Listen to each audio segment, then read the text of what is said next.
to us.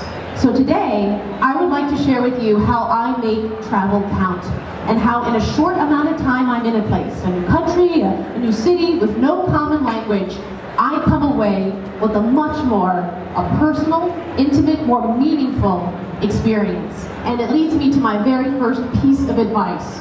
When you are on a search for the authentic, don't spend all your time in the past. I do. But I realize that without this intense itinerary of must-sees, I just naturally relaxed and spent more time with the culture as it was that day. I was no longer in the past. I was in the moment. And that simple act of being in the moment gave me such a more personal, intimate travel experience. That's my universal piece of advice when people ask me really general questions like, we're going to Rome for 5 days, we're going to New York City for 2, what should we do, what do we see? Go for a walk. And just be a part of everyday life. Because everyday life in another part of the world is absolutely extraordinary. And this is the very first thing that I do wherever I visit. It could be here in the United States, it could be abroad. That's how important it is to me, as I go for a walk. And even around and it's really aimless, I do have a purpose. And that is, I want to have that moment that tells me, I am here. I'm here, I'm nowhere else but here. I want to connect with the culture as it is today. Attractions, because that moment that I'm going for is never found in the must-sees. On your trip, create a ritual.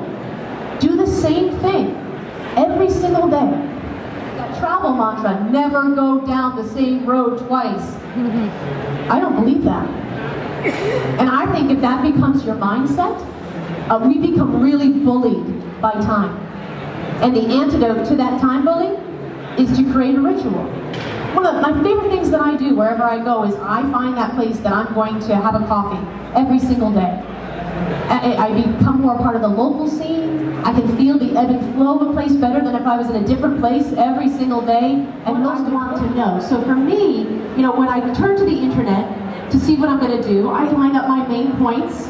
But when it comes to filling it in with the more local scene, it's just when I get there, boots on the ground, talking to as many different types of people as possible.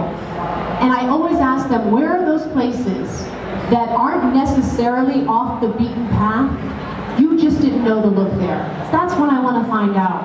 And it's really smile and know how to say hello, please, and thank you in that country's language. That's it.